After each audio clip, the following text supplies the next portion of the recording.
There's a video of me at Lincoln Center with Michael Jackson. Right before he walked out on stage, he went to the bathroom and accidentally dropped his sequin glove in the toilet. Okay? Come on. No, true story. Dropped it in the toilet. He's freaking out. Finally, he realized, wait a minute. He reaches in, grabs his glove. And the rest of us are like, but he dropped the glove, and what you gonna do with the glove, bro? Right? And so we have to go out on stage, and he has a soaking wet sequin glove on. From the toilet. From the toilet. Of Lincoln Center. At Lincoln Center. When I first got on Instagram, one motherfucker get on there and said, fuck you, bitch, nigga. You ain't shit. Or say some personal shit. Man, let me tell you what I did. I went on a motherfucking DM and I cussed it. I said, where you at? Motherfucker, you talking all this shit? Man, what city you in? And he was talking shit, blah, blah, blah, blah, blah, blah, blah, blah, blah. And I hired a motherfucking private investigator. And they found out what a motherfucker was. It was a 12-year-old little white boy in Pennsylvania talking to me. I thought it was a nigga from Philly. He said he was from Philly. It was a 12-year-old little white boy in Pennsylvania that had me fucked up. Can I tell you a story, Killah? I don't think I ever told you this story. This is what Puff taught me. One time I walked in when I was fresh off the streets. I got signed to Bad Boy. I had these fresh Air Nikes on, and the nigga Puff had on Air Nikes too, brand new. I made a mistake and stepped on his sneaker, and the dirt was on his laces, on his white Airs. I said, man, my bad, because I had stepped in some dirt. You know, the nigga Puff came back, put his feet in the dirt, and stepped all over my sneakers. I said, yo, what are you doing? He said, my bad. I said, yo. The moral of the story is, nobody just want to hear you say you're bad. He walked in my session by mistake. He thought he was in New York City. I don't know if he was drunk. I don't know what it was. I don't know if he was tired. I can't say it. God bless his soul, by the way. But he just didn't know where he was at. And so he thought my session was his session. I was sitting there trying to figure out what's going on. But I was being respectful. You know, he's a fellow artist. We don't have no beef with him, you know.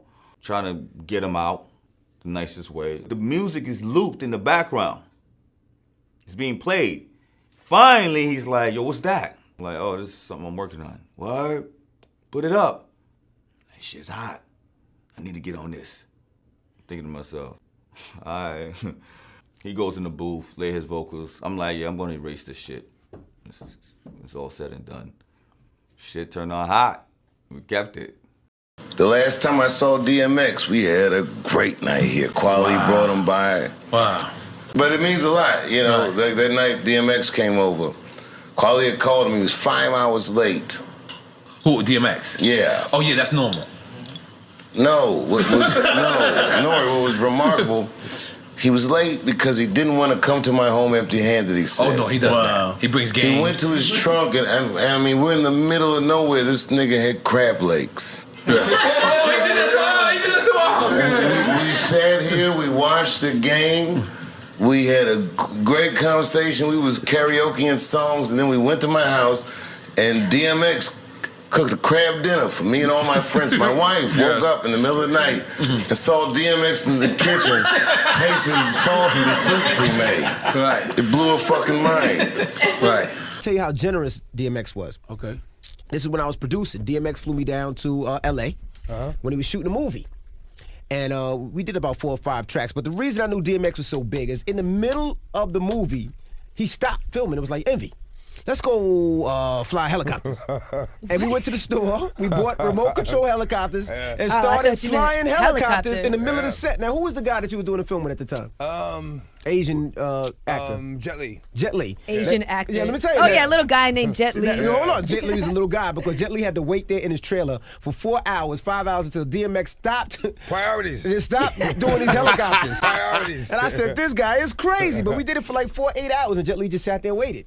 Hey, he's cool. He's fine with it. Yeah, Did you ever have that in your contract? Like, look, I'm gonna shoot this movie, but every now and then I might take 4-hour breaks. I think it might have been in there. Okay. It might have been in there. They could have shot a different scene while he was gone or something. Yeah. Every time somebody died, people acting like they went to heaven already. You know what I mean?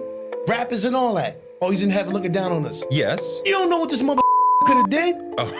Oh, you made. You don't know what your grandmother. My grandmother might Your be in grandmother hell. could have set her nigga up to get.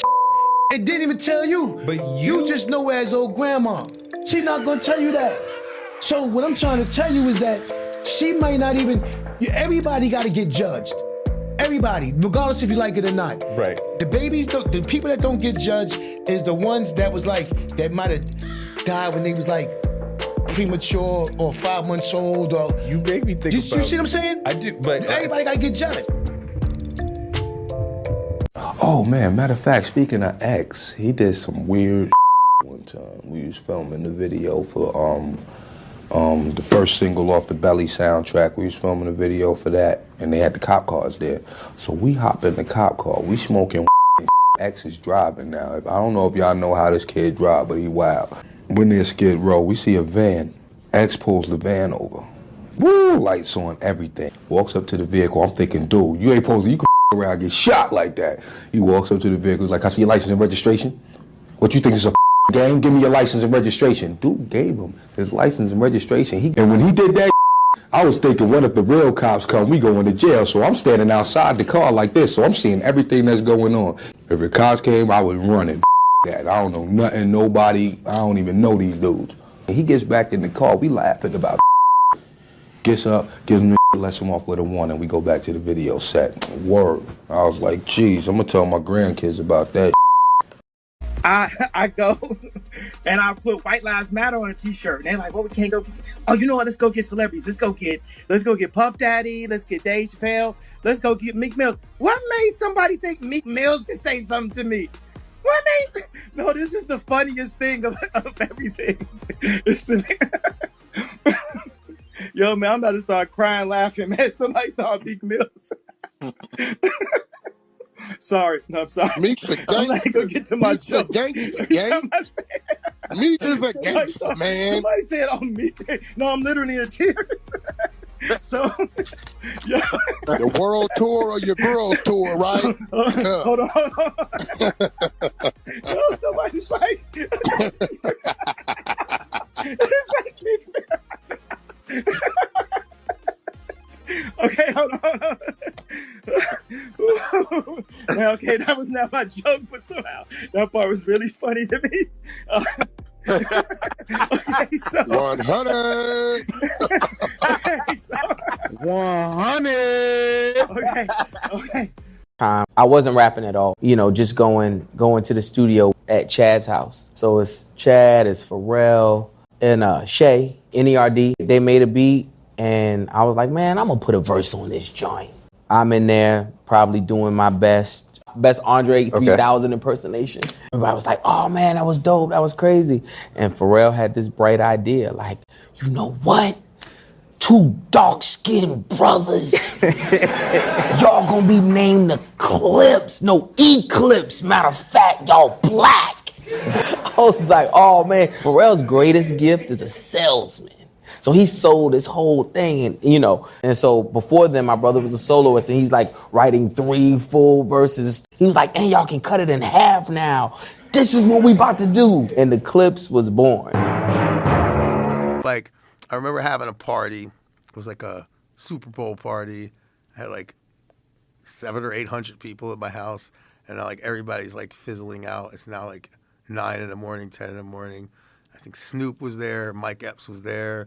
Different people were hanging out, lingering, chilling, like family people. Now it's like friends and shit. And like, there's a knock on my door at like 10 a.m. And it's Pamela Anderson in my house living with me at that time was one of my favorite people. I knew he was upstairs, like sleeping or whatever. My good friend DMX, God rest his soul. And Pamela was showing up. And I was like, yo, X, check this out. He comes over the railing of my house and he's like, looks over. He's like, Baywatch. And then he just walked back away. Walked back in the fucking thing. Okay? Pum was like, yo, twin, just me and you. Let's go to the tunnel. Let's go to the tunnel. Me and you. I said, it, let's go to the tunnel. The tunnel was so violent, they make you take your boots off. Metal detectors. Pun didn't want to take his boots off because, you know, he's a big guy. Before you know it, it turns into like 5 bounces, 6 bounces. Now, at this point, I grabbed Pun. I said, you do know we're going to get up. They going to beat the out of us. Them niggas, Joe. So I go to him, man, y'all. So we talking that shit. And out of nowhere, they're about to beat us up, and you hear a voice. Hey, yo, Joe, Pun's right. These niggas. We turn around, it's I am Mike Tyson. He got the kufi on, the suit on. He's taking off his Gucci loafers and shit. We gonna these niggas. I'm like, yes! Yes! Mike was chasing him in his socks out around the car. Guy looked at me. The guy was gonna beat us up. Said, yo, please tell him to stop.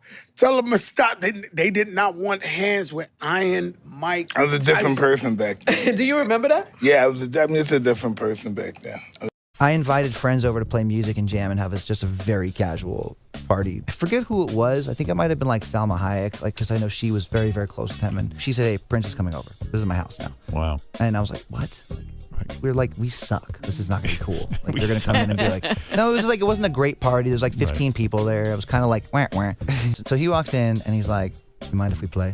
And he just goes 2, 3, 4, 5, just launches into this thing. And you're like, holy shit. He's bringing down my house, literally. Like the walls are shaking and they're just rock kicking ass. Something breaks, like, and I kind of hear my guitar crapping out. I'm like, oh my God, fuck. Wow. My guitar's breaking. He's gonna lose his mind. He's out of here. Right. And he like does a hand gesture and the band kind of stops on a dime. He's like, let's go to my house. It's like, tell all your people to come to my house right now. And it's like 2 in the morning at this point. Wow. And so we're like, shit, okay. Like, we'll go to your house now, Prince. Or he had like a huge full ballroom style, you know, incredible setup. I have my guitar strapped on my back like I was 19. You know, we have some drinks, we hang out. He plays us like his entire new record. Wow. And he's like, hey, get up here, and we're trading solos and jamming and shit. And what are you there to, like 6, 7 in the morning? It's like 5 or 6, you know? Wow. He's Prince, dude. Yeah. Like, I'm sorry. Look, you can nerd out about certain people. Like, Prince is fucking Prince, and I'll always put him on this pedestal. I'll tell you one Lil Wayne story. We do the taking over with Khaled. I thought I had everybody. But when you see crack, better duck like the Mac got an East Patch. Then what? I don't give a fuck. I run it. I thought I had everybody on that. I heard everybody's verse. That one record, I thought I had him, Kiss. And I go with Khaled. He says, yo, come with me. Let's convince Wayne to get on this record. I said, no problem. We play it for Wayne. Wayne is in the studio. He's not even in the big studio. He's upstairs in the Hit Factory, but upstairs he got a room with just the whole shit of speakers. And he's up in there and he plays the shit. And he's staring at the speakers. He gets in the studio, in the booth. They crank it. Dizzy, my head. You thinking, oh yeah, Joe, you know you got to feel like you the best. No, I walked out of them stairs like, fuck. knowing I got destroyed on that shit. Khaled's like, yo, we got it. You heard what he said? I'm like, out of here, bro. The motherfucker done destroyed my shine like a motherfucker on this. I thought I finally had these guys. He can't, nah. It was a Saturday morning. I was a young child. I was only 4 years old. They were standing in front of the van. The car came from out of nowhere. My auntie was nowhere. I couldn't find her. And I kept saying, where's my daughter? Where's my daughter? Where's my daughter? And everybody said, under the car. When I bent down, all I saw was her. And she wasn't crying, she wasn't screaming. But when she saw me, then she screamed. I remember like bits and pieces of the accident. I remember the heat. You know, she was, I saw people, you know, over there going a little wild, and I was wondering what's going on, so I jumped out of my car. I just stopped my car in the middle of the street, and I ran towards the car. I'm saying, what's going on? Everybody talking so fast and moving so fast. It's like spontaneous reaction. From out of nowhere, O.D.B lifted the car. It was like Remember back in the days they had That's Incredible when the girl snatched the door open? Yeah, you get incredible strength sometimes in a moment of panic. He's literally trying to lift up the car by himself immediately. When we help him lift the car, he brings the girl out from under the car. She had a coat on, and the coat was burned through, and her leg was burnt. I remember being rushed into the hospital. He kept checking. He didn't just leave it like that. It shows what type of person he is, you know. All I can say is I thank God. I love all the children. Listen to this shit, right?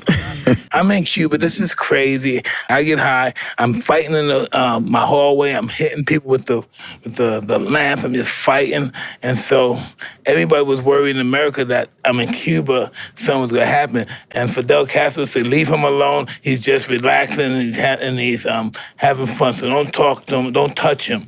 And then after Castro said that, so I just did whatever I want. So this guy saw me in the street. Mike Tyson, what are you doing here? I said, I'm just enjoying. I have to go back to Jamaica. He said, no, come. So he brought me to his house. It was a dump, but very clean. And he said, you need a woman. I said, oh, really? I said, maybe. And he said, 1 minute. So he went, and it was just decrepit rock, big boat, just bricks. It was like a missile hit it.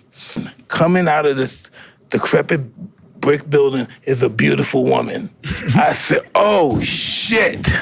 And she came out of this disgusting place, and she was beautiful, clean. I said, holy shit. And so, but they so poor. And so I said, fuck it. After we hung out and I had to go, give them a chain. I gave them everything. I gave them my money. Because, no, when you see that condition, nigga, they're never going to have what you gave them. Not for sure. Pretty much knew that he was responsible for his demise at Motown. I was with him. We went into Jay Lasker's office. Now, Jay Lasker was the president of Motown. The way that it was is that he would turn in a tape and he would get a check for $1 million. He says, here's your tapes. As he gets his $1 million, he grabs the $1 million. He said, you know what? I don't give a f about $1 million. He said, sell my goddamn record. And Jay was like, dude. He said, no, you sell my motherfucking record. Because the fact of the matter is I made $40 million on tour with street songs and I only made $13 million. I don't give a about this $1 million. Sell my motherfucking record so I can make some motherfucking money. And then Rick pulls out puts it on the desk, chops it up, snorts it in front of Jay Lasker, and Jay Lasker is sitting back there. I'm sitting next to Rick, and I'm like, oh shit, right? And then Rick snorts it, jumps on Jay Lasker's desk, puts his in front of Jay Lasker's face and says, sell my goddamn record! He takes the check, and he walks out of Jay Lasker's office. And then Jay Lasker says to me, Lionel Richie. That was it. He was done with Rick, and his focus went on Lionel Richie, and that's the reason that Lionel Richie got all of this incredible, amazing push. So this has to be 95, maybe. His like road manager, these guys pick me up. So the guy tells me this story, and he said Prince calls him at 3 a.m. Says, that motherfucking voice is coming from the motherfucking walls. Motherfucker, you better come to my room. So he goes to Prince's room. Yeah. He knocks on the door. Prince opens it up. 3 a.m. He has white satin pajamas, white satin do-rag, full perm, makeup, and white satin high heel boots. Oh my God. And he says, dude, what's going on? I told you, man, this motherfucking voice is coming from the motherfucking walls. And so he comes in the room and he says, okay, Prince, what is going on? He said, motherfucker, listen. So they're quiet and they hear this voice. Coming from the wall. A female voice. So he calls the hotel security, they call the police, they do a complete sweep.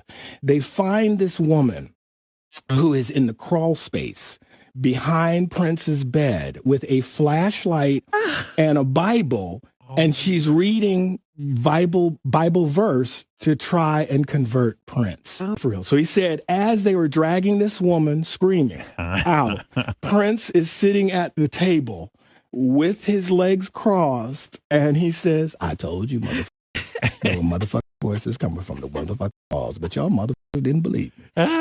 Shaq wrote about meeting Prince in '94 during All-Star Weekend in his book, Shaq Talks Back. Shaq wrote, Minnesota hosted the All-Star Game. At the same time, Prince was having the Most Beautiful Girl in the World contest. Prince is from Minneapolis and was in this club called the Glam Slam, upstairs, hanging there like he owned the place, which I later found out he does. So, yeah, Prince placed ads in several US, British, Dutch, and Spanish publications with the headline, "Eligible bachelor seeks the most beautiful girl in the world to spend the holidays with." The ad also encouraged girls to send pictures and videos to Paisley Park Studios. Over 50,000 girls responded, and the material was utilized for the music video. 7 finalists were chosen to appear in the video. Shaq wrote, "So I'm downstairs. This big guy taps me. Prince, wanna see you?" I go upstairs. Prince got the finest girls I ever seen in my life. Feeding him grapes, combing his hair, doing his toes. All of them were just looking at Prince. They weren't even looking at me. I guess Prince was saying he was gonna marry the most beautiful girl in the world. So he had girls from everywhere just trying to impress him. He even had some girls acting like mannequins, standing stiff the whole time. It was him and about 20 girls up there, feeding him grapes. I'm sure Shaq will never forget that night.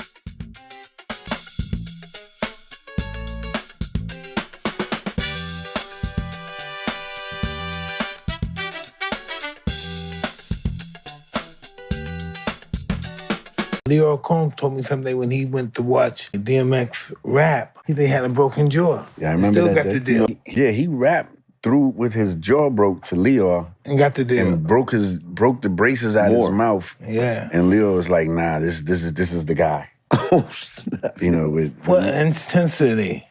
I had the before- opportunity to meet him once in Phoenix, Arizona. A friend of mine's Ron, who I grew up with, hustling as a kid, 10, 12 years old, was involved with him and Little Mama and that situation. When I met him, he's very smart, articulate, intellectual. I know, I'm listening to his music. I know he don't talk like that. Well, he but don't. no, you guys hear this guy rap, right? Does he sound like he has So any aggressive, articulate? yeah. He Mad sound like he's incredibly insane.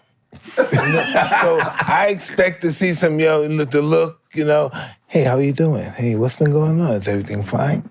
I'm like, this guy's with me or something. Nah, he actually had a lot of respect for you. Really? Super respect. Like, I remember coming to your place, and I remember seeing you with these books, and the way that you was moving with the books, and I was like, man, this is how DMX would do the same thing. He'd be reading books and quoting lines from out of the books that you have no idea. He reciting whole entire books. He was a very intelligent guy. Very intelligent. Listen. Yeah. Just hearing him talk to me, I didn't expect it. He with me, huh? He's making fun of me. But yeah, I didn't expect to hear that. He was very spiritual too. I'm sure he spoke to you like that also. We ended up going to his house. Stevie Wonder was there. And what was he doing? He was on the piano. Okay. And what's the thong song dude? Cisco. For whatever reason, Mike didn't like Cisco. He didn't? So a big party, he just like, how you doing? Hey, get away from me, thong song. I hate that. Get the thong song, get out of here. I hate that thong song. And then all of a sudden, this one I saw a crack where a girl asked him, Mike, can I take a picture? Get the away from me. You don't want to take a picture. You want to put me back in jail. That's what you want. And we was like, oh, you want to put me back in jail? And he started raging, and the bodyguard was like, yo, Mike. It was like an animal guy. He was like, Mike, just like, get away from me. Get away from me. And I literally remember Stevie Wonder not knowing what was going on. Stevie was like, I said, and I was like, what are you doing? I said, Stevie, sit down. It ain't cool. I said Stevie, you don't want to catch one. Was he smiling? No, I don't know what he was. He was nervous. He heard that his notion was to just flee. He had to flee. Wait. Take us back to that moment. So Stevie, Stevie on the piano. All right, so I'm gonna do Mike Tyson. You playing? Yeah. Wait, what is going on? Get away!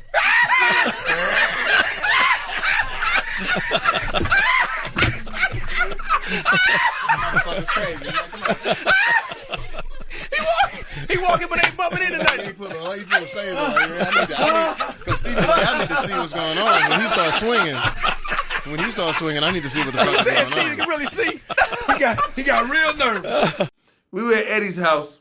It was after one of Eddie's big premieres, and we were drinking O'Doul's beer. I'll never forget this. And we were leaving. We said bye to Eddie. He had this brand new fly-ass Mercedes, man. Papa Rick says to me, give me the keys. I'm going to drive. And I looked, I said, huh? He said, I'm going to drive. I said, Papa Rick, because he had a stroke. He said, I was driving before you were a thought. Give me the keys. So when he got like that, I used to be like, all right, man, fine. So it was him, Me and his daughter, Ty. Started the car up. Next thing I knew, just this beautiful courtyard. Man, all I remember was water. Just water, like we had driven the car underground, man. He gets out the car. He looks around. He says, everybody good? We're like, yeah, we okay. Good. Quick. Get back in the car. Let's go. So Ty goes, Daddy, we can't do that. All right, you're right. Come on. Let's go. Let's go talk to Eddie. Let's? And us? Nah, man, that's on you. You want to drive. I gave you the keys. That's on you. Bring your black ass. So we go inside. And Rick says, Eddie, something terrible happened. What did you do? What do you mean, what did I do?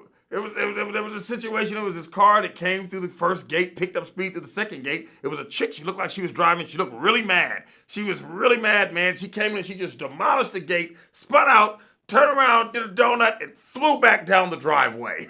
Rick, did you tear up my fountain? What? Did you wreck my fountain? Well, Darius let me drive. Rick, you know, if this was my new house, I would have shot you in your good leg. And I looked at him, I said, Eddie, I'm sorry, man.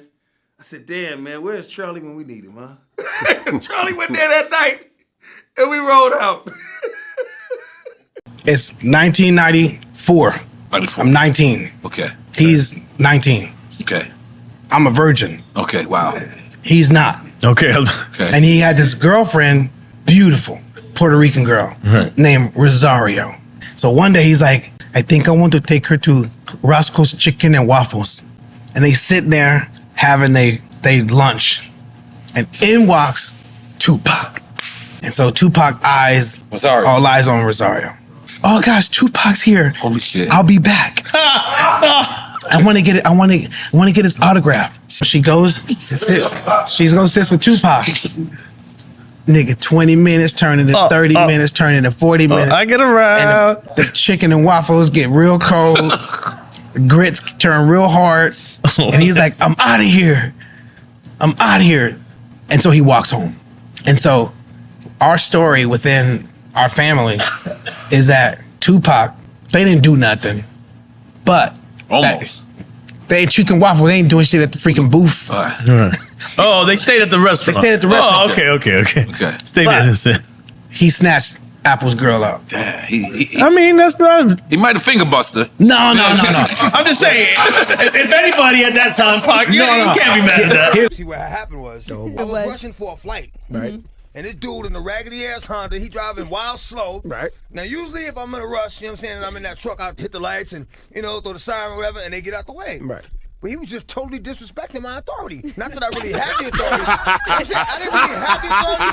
But what if I really did have the authority? Right. So you threw the light on? Yeah, I threw the light on. So you just have sirens in your car? Well, that one, yeah. That one, yeah. I had a supercharger there. It was all blacked out. I had the lights, the siren, the PA system. The authority. Damn right I had authority. Everything. So then I just ran around. I pulled him, cut him off, jumped out the car, like, yo. All right, I might have asked for his license. I don't remember. I might have asked for his license. You know. Oh, man. And then the lady, you know the lady in the parking lot that be driving around the golf cart at the airport? I was like, yo, call the police on this dude, you know what I'm saying? I might have said, you know, something to the effect that I am the police. Yeah, something like that. All this while you're rushing to catch a flight, but you have time to stop somebody, pull them over, get their license. You know what? Because anger gets the best of me sometimes. Oh, okay. You know, and when I get angry to a certain point, nothing else matters. Right. And I really want to snatch him out the car and just, you know, duff him out like police really do. You know? Right. But, Gosh. you know, but I didn't do it. Yeah, I remember one time me and Mike was in a bar, right? And I had this beef with this kid named Max. So me and Max Pierre went to college together. And, you know, I took a girl from Max. Max kind of got upset about it, you know, whatever. So anyway, so me and Mike at the bar drinking. You know, Mike is telling me all this stuff. He's like, yo, you're an icon for our people. You know, me and Mike having a positive talk. Everybody's like standing around looking at me and Mike, and girls is trying to holler, but we ain't paying them no mind. Here come Max Pierre. See the commotion, see the energy going on, and he come in a little circle, and he says something slick. So before I could even react, yo, Mike, I see Mike ball up his fists, and Mike just throws the punch from right past my shoulder. Mike Tyson connected to Max Pierre's chest. Yo, Max's whole chest cavity came in. and he went back like this, and he shot past people, into people, knocked him down and a few other people. Mike say, don't you ever disrespect him like that again. He's a icon. The look on Max Pierre's face when he was gasping for oxygen, I thought he was gonna die. I'm looking down at him. I got my drink in hand, didn't spill it. And I'm like, damn, yo, you shouldn't be around. You shouldn't be around. And the next thing you know, Mike was trying to kill him. I had to calm Mike down. I said, Mike, come on, let's get back to drinking. He was like, yo, that motherfucker, yo. What the fuck is it? Who the fuck does he think he is? And I was like, yeah, that. And I explained to Mike, yeah, I took his bitch back in the days. And, you know, he ain't never let it go. So, you know, that's what it was. Michael Jackson watched Quincy Jones' daughters grow up. Fast forward years later, Tupac is dating one of the daughters. They're having a party. Michael Jackson's there. We get there. Kadada is sitting on Mike's lap. Tupac comes out the party. He comes in, he see Kadada Jones. That's what he's fucking Kadada. He's like, bitch, shut up. Come the fuck on. Shut the fuck up and get in the car. He grabbed Kadada's arm. Mike grabbed her arm. Mike stepped to him. Yo, you can't talk to her like that. And Mike said, watch out, cut. You still got to handle with my sister, homie. He was like, Mike, mind your fucking business. Mike was like, fuck no. That's like my niece. You ain't gonna just talk to her like that. Pac swing. Mike duck it. Mike give him a left. Boom. He give him a left. Pac karate kick. Yeah. Mike block the kick. Yeah. They go to the ground. Squad, we come break it up. Mike got grass in his palm. And then Pac got like the sun. Michael Jackson beat his ass. They say Mike beat him up, but I said Pac swung first. Mike 6'2", nigga. It's Joe Jackson's son. Joe beat that ass. And Joe was a hard rock. Remember, this man grew up in Gary, Indiana. You know about them small little towns? Gary, Indiana is down the street from Chicago. The mob. That's where the mob at. They said Tupac loved to fight, but he can't fight. Tupac. Because Pac loved to fight. He can't fight, but he loved to fight. Nigga, they hugged it out. But they were saying Mike beat up Tupac. I said, I don't know. But look at the content of his records. Listen to the shit he's saying. You want to be starting something, nigga? Mike, beat it. You're talking about beating ass right there. No, the person that blew me away the most was Prince. When I'm in Toronto, filming Exit Wounds. And you know, we would go out at night. Hey, what we doing tonight, nigga? You know what we doing tonight, nigga? Hey, at the clubs, you know what I mean? And Toronto got so many beautiful women. Oh my God. It was just like, is this real? Like, you know, we had a club. Prince comes in with this big security guard. He's like, He pointed at you and said like, yeah. So, you know, growing up, everybody who didn't know Prince, but would kind of make fun of the heels and the ass out, shit like that. Like, yo, this nigga, you Prince type nigga? What? We would call pretty niggas that. Oh, you Prince type nigga? To meet this nigga? Yo, was Prince gangster? Prince was gangster. Oh my God! So first of all, he used the deep voice, so he told me like, "Come here, brother." He did. He got the high voice. He worked. Come here, brother.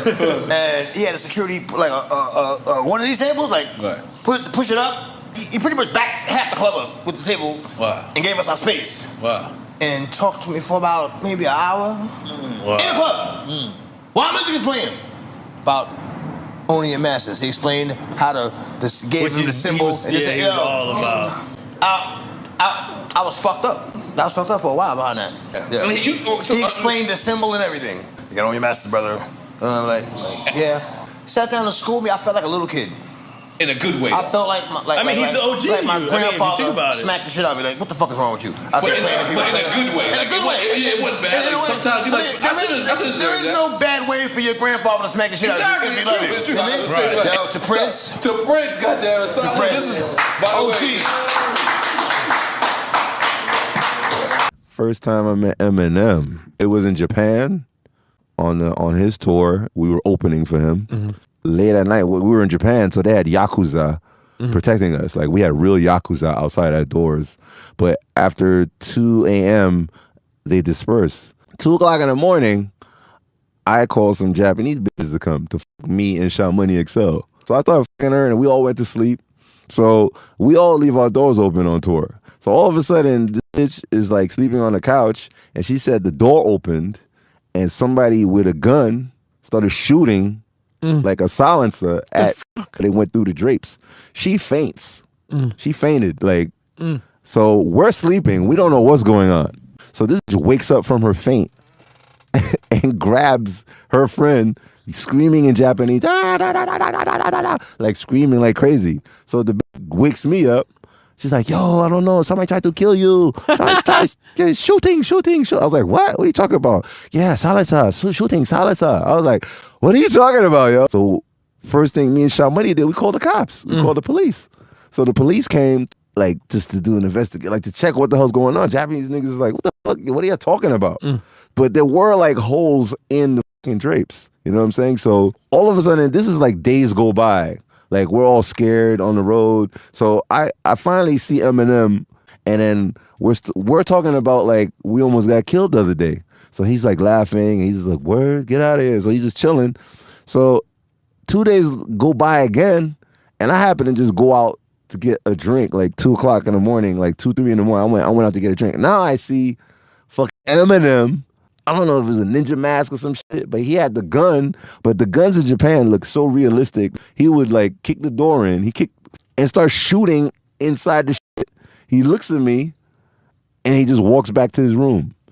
And he don't say nothing. I'm like, yo, this guy was literally across from our room. Like his room was literally across from Shaw Money's room. He never came out to say it was him. He let the police investigation go down. He's looking out the window, watching us like cry and be worried. And this is like 3-4 days in. And then after that, we just been cool ever since.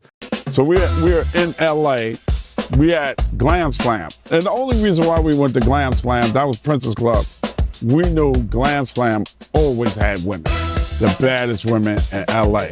And we're in there, and that night, Prince decides to do an impromptu performance at Glam Slam. And he's rocking. And his security big chick comes and say, "Yo, boss want to see you. We want to see Pop. Come backstage." And we go backstage and we was just kicking it with him, man. We was just kicking it with him, and Prince was a fan. Prince had, I guess he, you never know what these dudes know, man. He knew Pac from Juice, and he had heard some of Pac's music, and we were just standing around kicking it with Prince. And I remember Pac asking Prince, "Yo, Prince, can I sample one of your joints?" Prince was like, no.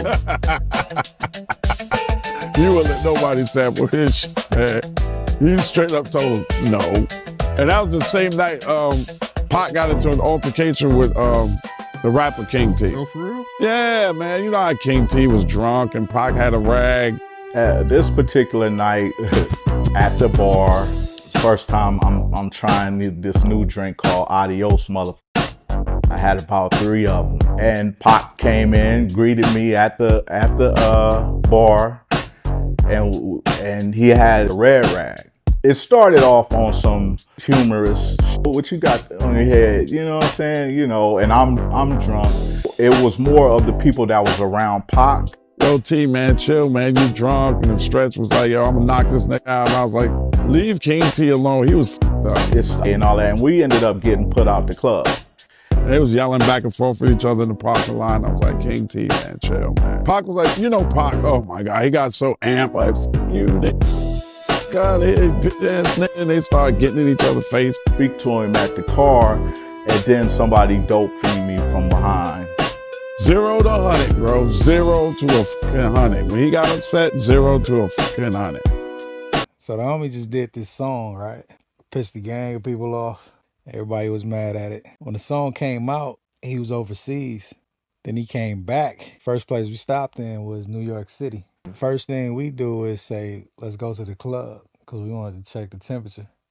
Jay and Puff was doing the dinner that they usually do. So in this whole thing, it was packed like 70-30 celebrities. Puff and Cole was talking about the verse, and they end up getting into, a little back and forth. So when we come in, Cole and Kendrick was talking about, the verse. So we going back and forth. "Oh, it's not personal. It's just this and that. It's cool, whatever. It's like, if we playing basketball, I'm gonna try to beat you, you trying to beat me, and we good after." Like, yeah, okay, cool. You know what I mean? And then, Puff came back over. He a little drunk. And they argument sparked up again. He said, yeah, y'all niggas, y'all need to just go back and forth and keep it on wax or whatever. The thing settled and we go to the VIP. So the nigga came back to him. Like, yeah. And if you ever say what you said to me earlier, nigga, and he grabbed a bottle and he said, what you gonna do? Hit me on my head with a bottle? He's like, nah, I'm gonna break it on the table, I'm gonna cut your throat. So the nigga standing on the ground, reached up and tried to grab dude by the neck. So dude reached around and fired on him and they both fell on the table. Emery thought somebody was jumping on Jay. So he rushed over there. He got in the middle of the thing. He came and started beating up one of the niggas that was on the ground. So it's kind of clearing up and he grabbed the nigga, pulled him close and seen who it was. And then he ended up grabbing Cole like, oh, it's Cole. Oh, wow. But he couldn't see, he didn't see, he didn't have his glasses on. Whole scuffle break down, they get them out the club. A table was back, set up in like less than 60 seconds. Like it never happened. Like it never happened, bro. Fuck that up. I think it's like it never existed. Hold on, DMX though. Yo, Joe, this nigga sold 10 million at the time. So I called Def Jam and I said, yo, I need y'all to book my flight to go see DMX. I'm gonna fly out on Monday and I'm gonna return on Wednesday. Tina Davis calls me and says, nobody does a record with the dog that easy. Nobody flies into LA on Monday, records with DMX on Tuesday, and then flies out on Wednesday, NORE. And I'm like, I'm NORE. I'm like, you crazy? This is my man. I didn't even see this nigga till Thursday, my nigga. At all. We in the same hotel. We both got the presidential suites in the W in Westwood. He got the 2-door one, I got the other one with the 1 door, right? This nigga knocks on my door 4 o'clock in the morning. Boom. Yo, dog, you ready, dog? So I'm like, hell yeah, I'm ready. I gotta get this shit done. We drove 6 cars, right?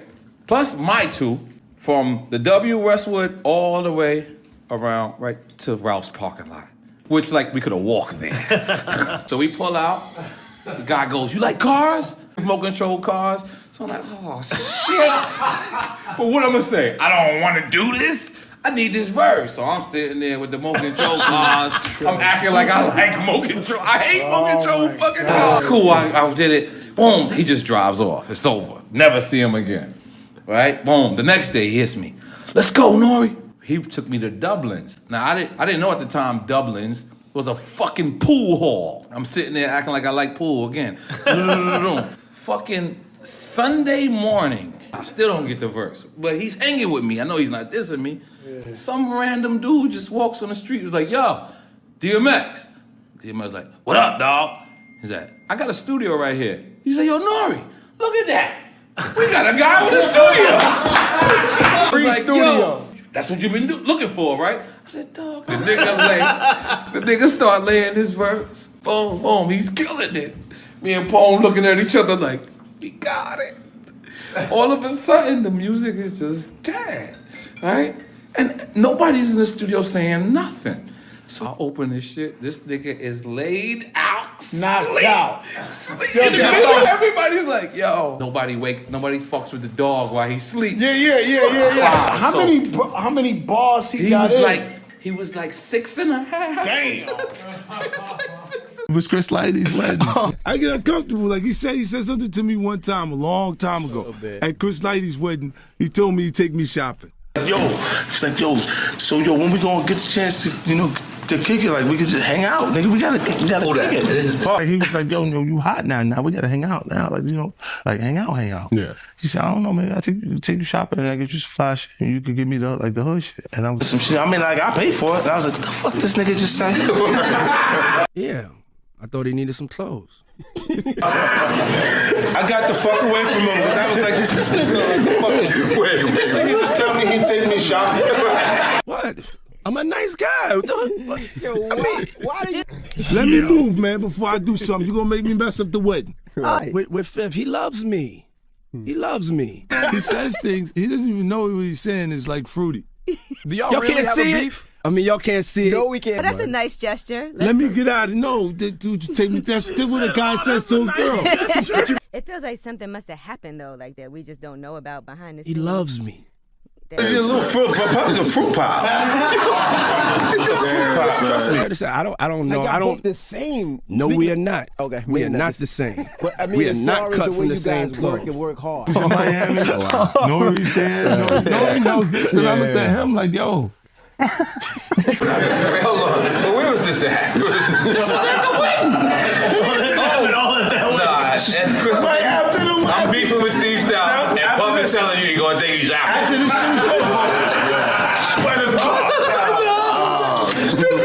to God. Everybody going to want to be at Chris Lady's wedding right now. Everybody going to be like, yo, I was there. Why? You heard what he just said, right?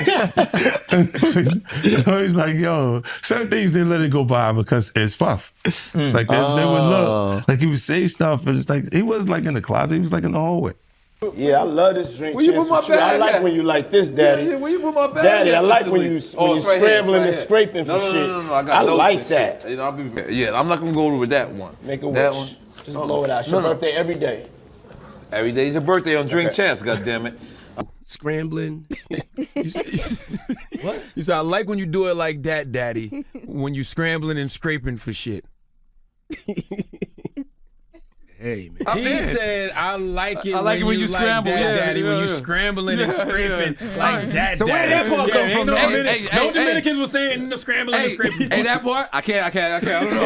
I don't know, Daddy. I don't know. I was thrown off too. I'm trying to tell you the truth. But the truth, sometimes it hurts. Yes, yeah, and now everybody's complaining, my ass is hurting. This is probably like 2001, 2002, something like that. We was down in Miami, right? I come downstairs and I see X. He's sitting out in front in the Benz. So he's like, yo, Rule. He's like, yo, Rule, come, yo, no, let's ride. We out. So I'm like, all right, where we going? You know what I'm saying? He's like, let's get some ride. I got some weed. You know what I'm saying? We gonna ride. We gonna have some fun. Woo, woo. So I'm like, all right, I'm riding with you. Let's go. Jumps in the car with him. Come to find out, he stole the car that we're riding in. Like this get pulled over by the police because X, if you ever roll with X feels that he has to be going faster than every car on the road. Like he has to be in front of every car that's in front. So he's speeding, weaving in and out cars. Belly. Yeah, he's bugging out in the car, doing all types of crazy driving tactics. So the police pull us over. X gets to tell the story like, well, you know, this is not really my car. This is and I'm looking at him like, what? Like, yeah, this is the first I'm hearing any of this. So the police said, all right, I understand what you're saying. It's the label guy's car, and you guys took the car, whatever. But I'm not going to lock you up, but you're also not going to go anywhere in this car. So he takes us out the car. So now we on the side of the road, no car, in the middle of nowhere. DMX and Ja Rule. DMX and Ja Rule. So I'm like, X, man. I'm like, what type of dumb shit is this, man? Like, why would you take a car? You know what I'm saying? Like, we can't ride or whatever. So he says, don't worry, Rule. I know what we can do. You know what I'm saying? He goes inside the road, puts his thumb out, and starts hitchhiking. Stop it. Some chick picks us up. She's like, oh, my God, it's Ja Rule, DMX, oh. Puts us in the car, takes us to her hood, through her mother's house, and like, yo, it was the craziest. We in there, we signing autographs, we getting home cooked food, like, Yeah. Then we went to some girl crib. He told her, yeah, what y'all got to eat? Got to feed the dogs. The dogs is hungry. Word. He made them fry some fish and some chicken for the dogs. The dogs is hungry. Then we went back to the beach. This the part Ja left out in this story, though. Ja was foul. He knew what happened. Right. Yo, listen. I'm in the car with Axe. He making the girl drop us off. We get to the beach. This is when the scooters was the big thing on the beach. So Diddy and Bad Boy, all them riding down on the beach. So here come Mase on the scooter. That nigga Axe jumped out the car, started chasing Mase. Yo, get back here. Wait till I catch you, nigga. So you know me, I'm in the back seat like, what the fuck happened between him and Mase? Like, who is this nigga? Matter of fact, he chasing niggas. Nobody in this nigga crew running behind him to stop this nigga. So I'm like, whoever this nigga is, he official. Dame got a movie called Honor Up. He's shooting it on 125th and 12th Avenue. I tell him I'm about to go to Jersey. Yo, stop by the set real quick. Stop by the set, show some love real quick. It's like 3 degrees outside. I'm like, I bet I'll stop by for a minute. Get over there. I'm telling everybody what's up, we freezing. I'm with Juju, mind you. Juju was my girl at the time, with Juju. Now I go in the trailer. So we go in the trailer till Dame finish shooting the scene. Dame comes over, yo, get Cam a fur. You in the next scene, Cam. Get a fur. Hold on, hold the fuck on. Get a fur. Nah, I just came support. Nah, I need you to do this scene. I need you to do this scene.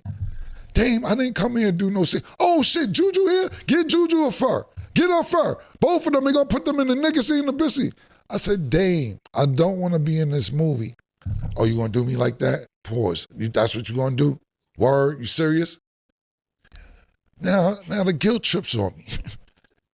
All I want you to do is one little scene. Fine, Dame. Fine. Now, Juju, you know how you look. Juju looking at me. You know how you look at when you with somebody. You looking like, so what's your man? You in the movie? In a movie? I don't want to be in the movie. I didn't know I was gonna be in a movie. Me with this nigga. Now Juju got to go do a scene with the fur on and everything. We was planning on going home and just chilling. Now we in the scene. It's no lines. Yo, just talk and figure it out, everybody. Just talk some shit. Just figure it out. Now we sitting there acting like we talking. I'm cold. Juju got to do her scene. We go back to the trailer. We trying to rush out of there. Before we get out of here, we did this scene for this movie. We have no idea what the movie's about nothing. Dame like, yo, tomorrow I need you in Peekskill. No. Dame, no. Yo, how you gonna do this scene? And I need you, man. You gonna fuck the movie up if you don't come do the scene in Peekskill. That's crazy. Now the next day, he calling me 6 in the morning. Yo, we shooting in 2-3 hours. Come on, get up here. Me and Juju in the hotel like, what? How did we get here to Peekskill? We don't have no lines again. Yo, just talk some shit. I'm just using old bars my grandfathers told me. I had a nigga with war ain't always about who's right. Sometimes it's about who's left. These my bars.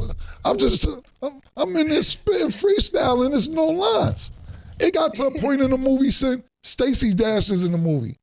He just told her to do some shit. Stacey Dash turned around and said, "You don't know what the hell you're doing, do you?" Dame said, "You're fired." B, that I got what I needed. Pause. I got what I needed from you. You're fired. Get out. Get out. I went to so many Diddy parties and I had one rule and one rule only, and that was be gone by 1:15. And I remember it like it was yesterday. Diddy's 30th birthday party, 1999, at the Playboy Mansion. I'm just sitting here talking with Eddie Murphy in Arsenio Hall. We're just sitting there talking, blah, blah, blah. And out of nowhere, Eddie Murphy just goes, "Yo, Alex, you ever met Mike?" And I'm like, "Mike who?" Like, he goes, "Michael Jackson." I'm like, "No, I never met him." He's like, "You want to meet him?" I'm like, "Hell yeah, I want to meet Michael Jackson." He's like, "Oh yeah, he's right there." I look to my left, 10 feet away from me, Michael Jackson and Tom Cruise are hanging from the ceiling of the Playboy Mansion in this giant swing, just hanging. And the first thing that went through my mind is, damn, Michael Jackson really is white. You didn't realize how white he was until he was sitting next to a real white person. Tom Cruise was 3 shades darker than Michael Jackson. It looked like Mike was sitting on that swing with Wesley Snipes. Arsenio goes, "Yo, he probably knows who you are." I'm like, "Man, get out of here." He's like, "No, you don't understand. His life is so stressed out. All he does is watch comedy, TV shows, movies. He just wants to laugh." So I was like, "Oh, wow. Well, maybe Mike knows who I am." He's like, "Yeah, so take me over there." Eddie walks me over to Mike. He just goes, "Mike, Alex Thomas, Michael Jackson." Mike reaches out his hand. He grabs my hand. And dude, he just started dying laughing. He's like, and out of nowhere, he just looks me dead in my face and goes, "You're so funny." Brother, and a small tear came down my face. And out of nowhere, my emotions just took over. That little one tear turned into me crying like a little groupie bitch. Like it really happened. Like I said, I turned into a little bitch. And I just gave him the biggest hug. I went right into his ear. I was like, "I love you, Michael. Michael, I love you." Everybody around me just died laughing. I pull away, and I don't know what made me do this, Art, but I pinched the tip of his nose. Eddie Murphy and Arsenio hit the ground, they were laughing so hard. Arsenio got up off the floor, wiping tears out of his eyes, and he looked me dead in my face. He was like, bruh, you are the first person I've ever seen touch Michael's face and get away with it. So I suggest you get the fuck up out this party right now before his security comes over here and breaks both your legs. I said, you ain't said nothing but a word, because I looked down at my watch and it was 1:15. 1:15. I said, guess what? It's time to beat it. I'm out of here. Is it true that Prince was supposed to appear with you on this record? Yeah. I played him a record on there called Complexion. Right. And it's just one of my favorite moments. And he liked the record. And we was at his estate. Oh, no, you flew out to the estate? Yeah. Look at you. Yeah. Big shot. Big Wow. shot. Nah. Kid from Compton at Prince's estate. Right. Was that a trip? Cause like, yeah. Oh my God. Definitely a trip. Just a surreal moment, because this is, one of the people I idolize, Of course. This is a guy that's been played in my household since day one. So being there and I get to play on my music and we conversate about things. He's very impressionable and approachable, and made me feel like not just a student, but, a little brother, so legendary, man. Something I never forget. Rest in paradise for sure. So you make plans with him to record together, and then it just never happens. It was so much going on in the moment, man. I did a show that day with him on stage. I didn't even know I was coming out on stage. Right. The studio was next door where I just played him the song. We run it back and forth. He didn't tell me I was going out on stage. You just went to see him perform, and you thought you were going to watch a show? It was a meeting. Oh. And he was doing an event, and he said, you want to watch me on the event? Yeah, I want to watch. I'm Sure, watching. why He not? said, okay. Yeah. I'm out there watching. He said, come on stage. And mid-performance. So I'm up there freestyling, and it just turned into something else. It was great. I totally forgot about the song after that. Oh, my God. Tell me you love me, know that it's real. I can see more, see how you feel. Look in my eyes, do you realize what is the truth? You're surprised, I despise whatever's right. You're the wrong, this is my life. This is of you, this is of me. This is the truth, this is of we. This is the love, this is God. This is yours, this is ours. Look in my eyes. Tell me you want me, tell me you see me. I know you hunt me, I know you love me. I know the truth, I know the real. I'm speaking in you, I'm speaking in us, I'm speaking in we, I'm speaking in God, I'm speaking in free. You know who we be, you know that it's life. I know when you're wrong, I know when you're right. You look in my eyes, I know you're surprised. You tell me the truth, I know you despise. Oh! Take this mic, I can't sing it. It only makes me wish for the way things used to be. You could slap my face, but I got to say it. You never would have drank my coffee if I wouldn't served you cream. Tell me what's my name. Tell me what's my name. Tell me what's my name. Tell me what's my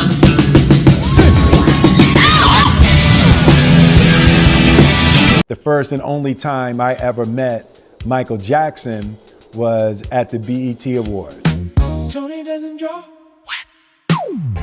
And I saw him like from across the room, but he was just too far. And I was like, God, I just couldn't get to him in the crowd. And I'm like, the day is going by and I'm like, yo, I'm about to go this whole award show and I'm not gonna meet my idol. I was like, I gotta meet Mike. So they call me and they take me back and I'm about to present my award. And I see him and he's across the room. And I was like, a path. And I was like, oh, I'm about to meet Mike. I'm about to meet Mike. And then all of a sudden you see the crowd start to go into a little bit of a frenzy. And my security comes over and they grab me like, We gotta move, we gotta move. and I'm like, no, but I gotta meet Mike. They were like, Sir, we gotta move now. I was like, what happened? What happened? He said, Suge Knight happened.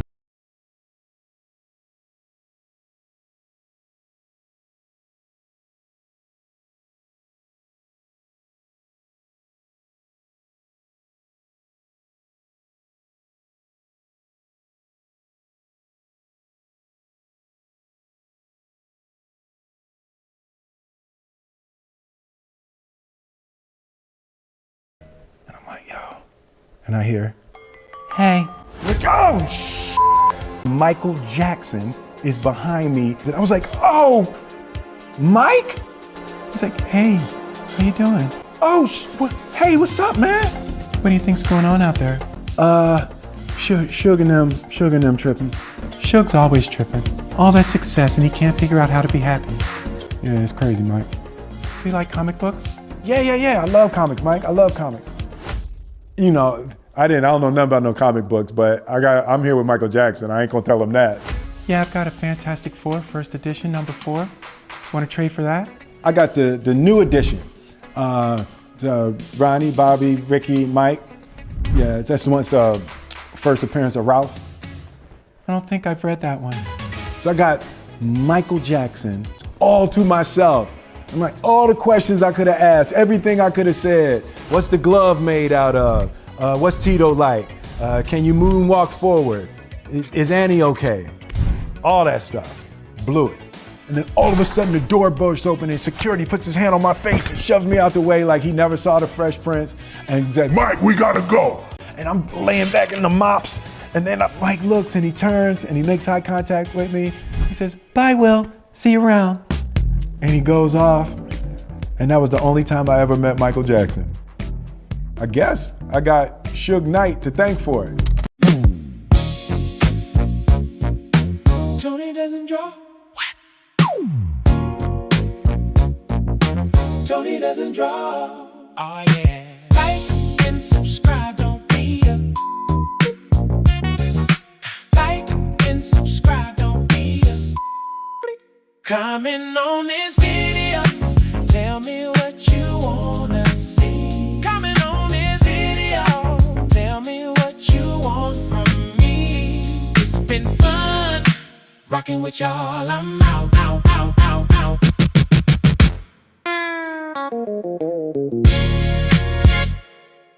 You play hoop with Prince? Hell yeah. You play hoop with Prince? Not to be on no Chappelle shit, so just slow the I'm down. saying like you was.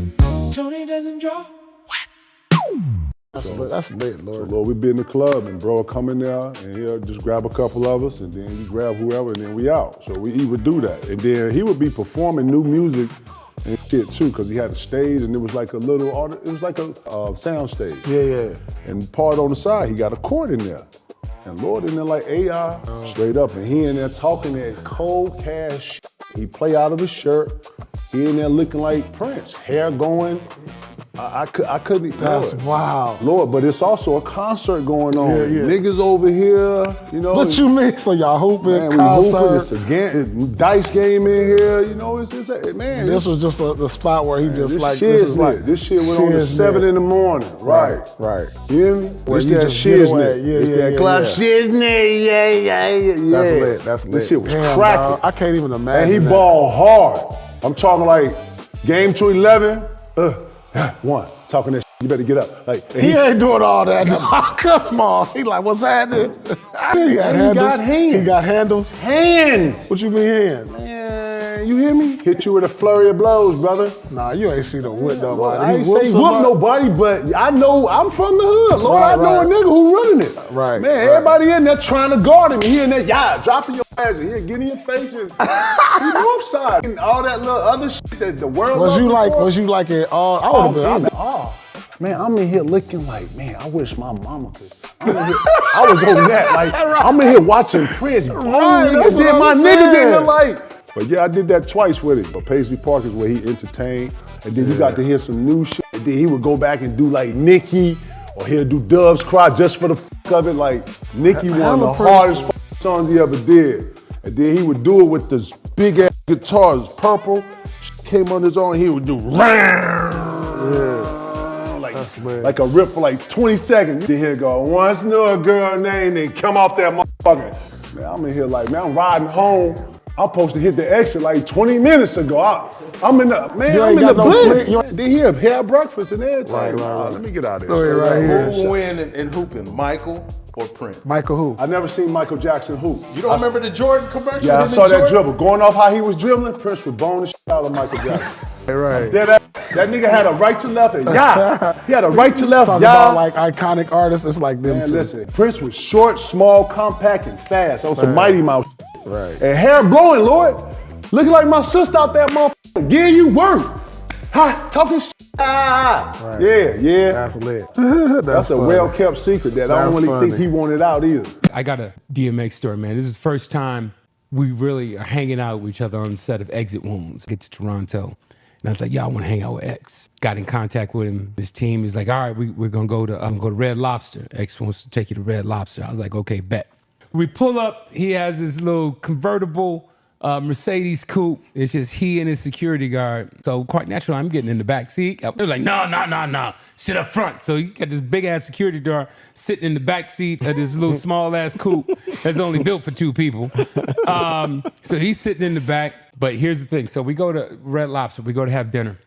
And X orders shrimp 3 ways. He orders it broiled, fried, and sauteed. And he's tearing it up. He's eating it. We're having a good time at Red Lobster, man. And then about 20 minutes into the meal, you just hear X. And I'm like, yo, X, what's up, dog? And he's like, I'm allergic to shrimp. He start breaking out in hives and shit. And I'm like, yo, X, what the fuck? And he's like, yeah, but I love the taste of it. This motherfucker grabbed a steak knife and is about to stick himself in the ear to get an itch that he can't reach. And I had to stop him. I'm like, yo, X, what the fuck, man, calm down. He's like, I can't get it. This was after dinner. And we were driving. We were going to play pool. And X is an impatient driver. You never want to drive with X. X is impatient with the red light and the slow traffic. This motherfucker drives on the tracks of the trolley as the train is coming down the trolley at us. Just so he could get in front of the car to stop at a red light. So I was like, yo, I can't ride with you no more, dog. So we get to the pool hall, man, and we play pool. I win, he win, we win. I end up taking a cab home. You wouldn't get back in the car with him? I never got back in the car with X. And the only time I got back in the car with X is when we were actually filming Exit Wounds, and X decided to steal the Diablo that we were in. And we drove around Toronto in the traffic with the top down on this Lamborghini. While we're filming, X decides, I like this car, man. X decided to make a left-hand turn as we were supposed to keep straight. They couldn't find us for a half hour. We're just driving through the streets of Toronto in this Lamborghini with the top down, and I'm having the time of my life. I was like, I can't do shit. X driving the car. They can't be mad at me. And we weren't answering the walkie-talkie, and then X finally decided to answer the walkie-talkie, and so we went back to work. When the streets get dirty, let's ride Latrell. He's got speed, stealth, and serious style. From the big screen all the way to your block, Latrell goes big or nothing at all. Take him anywhere, he's ready for anything. State-of-the-art drift handling, turbocharged for any situation. Bigger. Exit Wounds, Latrell's gateway ride set. Car in action figures sold separately. Batteries not included. From the streets to your hands. Get yours now by subscribing to the AI Hip Hop and Motion channel. Warning, this product isn't real, and if you thought it was, then bless your slow ass heart. Says I reached out to O.D.B. and he wanted $15,000 to rap on the record. At the time, that was a lot of money, but it really wasn't for Mariah Carey's budget. So no problem. He finally showed up 3 hours late, and when he got there, it was about 10:30 at night. He had been drinking and was on the phone when he walked in, irate, screaming at some girl how he's going to come kill her. He's going to kick her ass, and then whispering, I love you. Then screaming again. This went on for an hour. He finally came out and was like, yo, pardon me, this bitch is driving me crazy. I need some Moet and some Newports before we get into this record. I said, it's 12:30 at night, bro. I don't know where we're going to get Moet from. He started yelling at the assistants, calling them white devils. You white devils, y'all don't want black people to have shit. They went out for like an hour, and the only thing they could find was some Heinekens. He was so disgusted, he threw a bottle on the floor. At this point, Mariah had been calling every hour and an hour, wanting to hear something over the phone. Tommy was pissed because Mariah was keeping him up, so he finally got on the phone with O.D.B, and after that, finally we started to record. He said one line, me and Mariah go back like babies and pacifiers. Then paused, said, yo, I need to take a break, and then went to sleep for 45 minutes. He woke up and was like, yo, let me hear what I did so far. We played his one line back. He sang another line or two, and then slept for another hour. He would come up with a line, punch that in, go to sleep. He went to sleep 3 different times in the middle of trying to get that one verse done. If you listen to the record now, on his verse, you can hear it's punched in pieces. He actually told the engineer, y'all better have y'all shit together and record it right, because I'm not doing it twice. I stayed in the studio until we finished it. So I was sleeping in the studio when Tommy and Mariah called me, and they said they loved the record. But Tommy had a bright idea. Let's get O.D.B. back in the studio, and instead of just New York in the house, do a line for all the cities. I said, you've got to be kidding me. Of course, O.D.B. wanted another 15 grand. He came back to the studio, a little more mellow, but dead tired. He's sitting there picking food out of his teeth. He pulled a piece of food out of his mouth so big it was scary. I was like, how long did you walk around with that food in your mouth? Like, it was unbelievable. Then he fell asleep on the couch, kicked one of his shoes off. His foot smelled so bad, we had to let him sleep and leave the control room. Eventually, we got the other parts done, and that was that. A week later, it was time to shoot a video. We reached out to him, and he wanted another 15 grand. No problem. So I sent a car to his house, and he drank every friggin' thing in the limo. I asked him, do you need the stylist to buy clothes for you?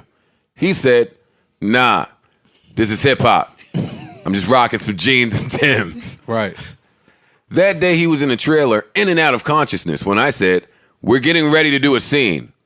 He said, I don't got no clothes. How am I going to do a video if I ain't got nothing to wear?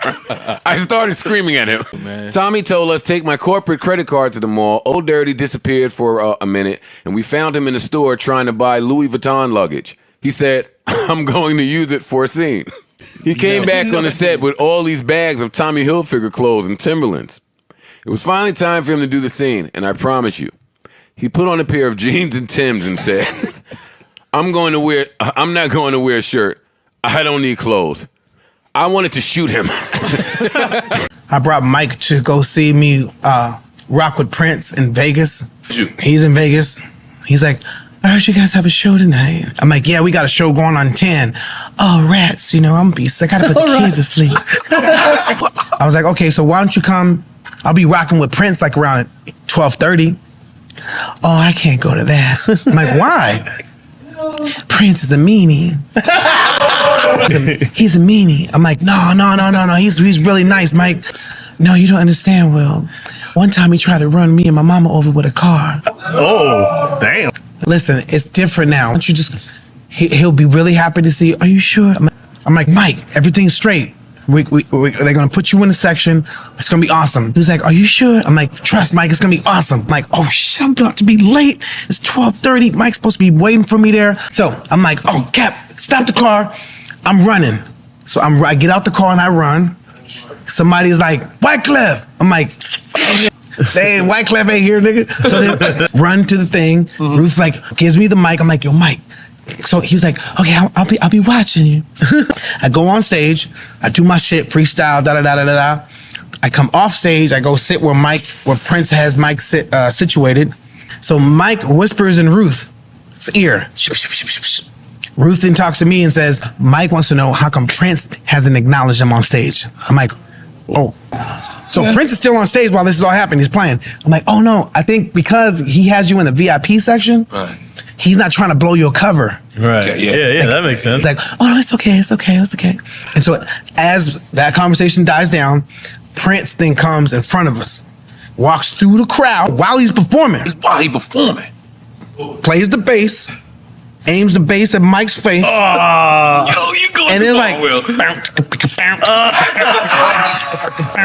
niggas like, and Mike's like, doing this shit, right? This dude like flicks his hair like, and walks off. And then Mike's like, okay. So then 5 minutes later, he's like, I gotta go. Meet me at my house for breakfast. And so I'm like, all right. So he leaves. I go to his house for breakfast, knock on the door. As soon as I open up the door, he's like, why did Prince play the bass in my face? I was like, oh no, I just think he was just trying to respect. No, you don't get it. He's a meanie. He's a meanie. One time, like I told you, he tried to run me and my mama over with a car. And so, pause. Fast forward, Quincy Jones calls me. He's like, hey, Will.I.AM, man. Where's my song, man? I'm like, oh, Quincy, I just been traveling, you know, with Mike at the same time. He's like, listen, you wasting your time with Mike. Ain't nothing ever gonna come out. I was like, no, I don't think you understand. Mike came with me to see Prince perform. You did what? Well, if you got Mike to come see you perform with Prince, well then, man, I think you moving something. Yeah. One time, Prince tried to run that nigga over with a car. I'm like, are you serious? That's what Mike said. He was like, he ain't lying. I need you to do me a favor, Will.I.AM. Go on YouTube, type in Prince, Michael Jackson, James Brown. James Brown was like, ladies and gentlemen, we got somebody in the house. Michael, get up on stage, Michael. Come on, Michael. And Mike gets up on stage, does his little thing, does a little freaking dance. And then Michael, if you see this video, then goes, whispers in James Brown's ear. It looks like he said, there's this guy out there in the audience, and everybody's comparing me to him, and I'm nothing like him. I need you to bring it up because we both are inspired by you, and I love you, and he loves you too. But once and for all, people need to know that I am not him, and he is not me. And the industry needs to know it, please. I insist, please. So this is what you think they said. Yeah, because what happens after that is James Brown says, and give it up for Michael, because he insists that I bring up Prince, come up on stage, I insist. So then Prince hops on the security guards like a piggyback ride, nigga. This dude's on piggyback ride. It's all on YouTube. Prince then comes on stage, does his little thing, then tries to get the crowd to clap. They ain't clapping. He does his like pterodactyl scream, walks off, grabs a hold of this light pole, falls and almost busts his ass into the crowd. And then from there, the legend has it is, he got into his car and tried to run him and his mama over with a car. And when Mike then came over my house, I'm like, oh, yeah, what you was telling me, Quincy Jones verified it. I told you, Will, I was not lying. I'm not lying, he's a meanie. And he also told me about this video that's on YouTube. What's YouTube? I was like, look, let me show you. Take that down, who got that? What do you mean take it down? It's on YouTube. What's YouTube? Now this is the same club, the Punchline. This is 15 years ago, and I had just gotten back from my infamous South Africa trip. And I came to the Punchline just to cheer myself up. It's a safe place where I could tell some jokes. And I find out that this comedian I know, Chris Tucker, who's in all those Rush Hour movies, I find out that Chris is in San Francisco too at some charity event. So I call him, I'm like, yo, I just saw you at some charity event. I said, I'm doing a show at the Punchline. Why don't you come by the club after your event? He's like, cool, Dave. I thought she was dead, nigga. I'll come by. He says, is it okay if I bring some friends? Because, you know, I'm with a lot of people. I go, man, you Chris Tucker. You can bring whoever the fuck you want. And then I show up to the club late that night, and I walk into the dressing room, and sitting in the dressing room is Gavin Newsom, who at the time was the mayor of San Francisco, but now he's the governor of California. And sitting next to him was Kamala Harris, who at the time was the DA of San Francisco. Now she's the senator from California that's front running on the Democratic ticket. And sitting next to her was Al Gore. It's fucking weird. And sitting next to Al Gore was the guys from Google, Sergey, and I don't know how to say these. All right. And it was Chris Tucker and Ben Jealous, who at the time was the president of the NAACP, who was all just at this big charity dinner, and Paul Mooney was drinking scotch. And we all was just in there. And, you know, at first I was a little uncomfortable when we started talking, and we all got along really well. At some point, Kamala Harris says to me, she goes, you know, a friend of mine is announcing his candidacy for president tomorrow. I went to college with him. I'm like, what? I go, Barack Obama? She goes, you've heard of him? I'm like, yo, I just read about this dude. And she goes, yo, yeah, blah, blah, blah, we talking. She goes, you know what? She says, let's call him on the phone. I said, what the fuck? And she picks the phone up and she dials and she's listening like this. And she goes, this is voicemail. And she gives me the phone. She goes, leave him a message. You know, I didn't know what to say. I just said what you say to any black dude that's running for president. You know, stay low, running a zigzag pattern, this kind of shit. And then the last thing I say is, you know what? I said, sir, I really do believe you can do this. Like, man, I'm wishing you luck. Now, next day I wake up and go for coffee at a place called the Embarcadero. It's like an eatery by the sea in San Francisco. And I'm walking to the coffee shop and there's a police line and I can't cross the tape. But then I figure, fuck it, I'm Dave Chappelle, so I go into the thing like this. And the police yoke me. These motherfuckers like tackle me immediately. And I see over the police's shoulder Gavin Newsom. I couldn't remember his name, but I remember the night before I had kept teasing him and saying he looked like Christian Bale, the guy from the Batman movies. So I see him and I can't remember the name, so I'm just like, Batman, help! And he stops, he's like, Dave? And then the police see that the mayor knows me, so they all like, oh, sorry about that. And he's like, hey, back up everybody. And he just picks me up. He's like, I'm really sorry about that. I'm like, I'm fine, don't worry about it. And he's like, listen, I'm here with Prince. Would you like to meet him? I'm like, I know Prince, that's my nigga. And we go around the corner and it was Prince Charles, the Prince of England. I didn't know the protocol of meeting royalty. You're not supposed to touch him. I dapped him up like a nigga. My nigga.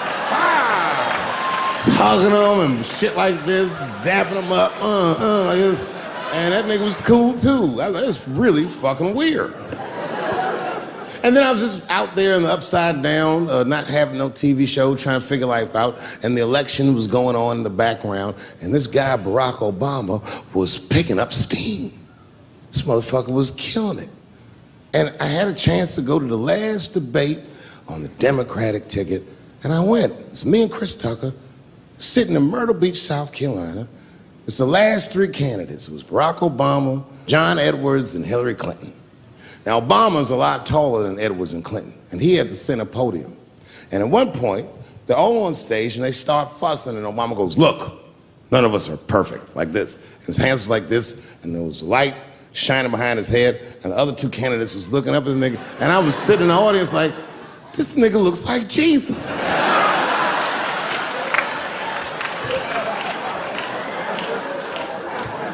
And I realized in that moment that I was looking at the next president of the United States. I was certain of it. I couldn't explain it, but I knew what I was seeing. And I got really excited. And I'm not that kind of guy. I said, I gotta meet this motherfucker. So I stayed.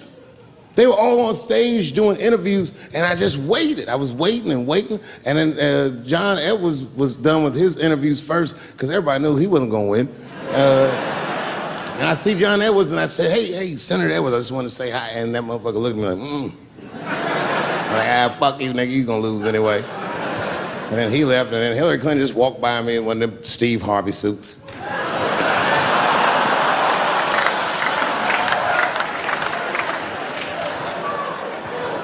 But Obama was taking forever.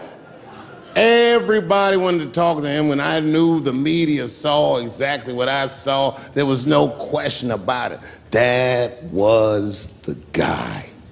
I waited and I waited, and finally, it must have been over an hour and a half, he finishes his last interview. He's like, well, thank you very much. Good talking to you.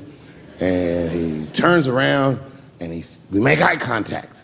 He sees me, and when he sees me, he looks over, he goes, Dave Chappelle.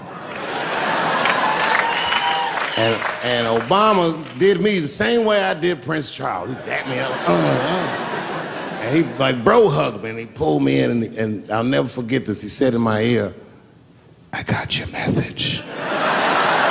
Thank you very much, New York City. Good night. For a while, because Omar was my... Well, basically, Boogaloo.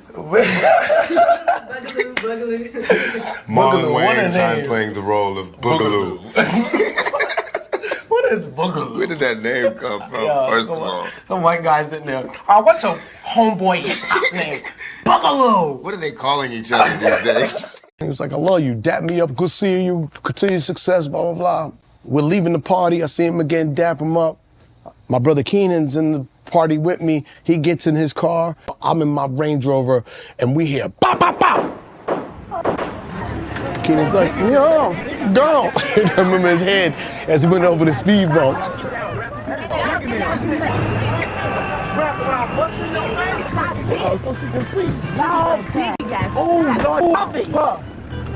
Oh, Lord, fuck shit.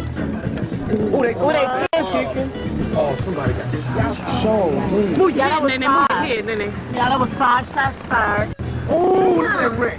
Y'all, crank up the car, please. I'm ready to go. We have to get out. Security. I wonder why they was running.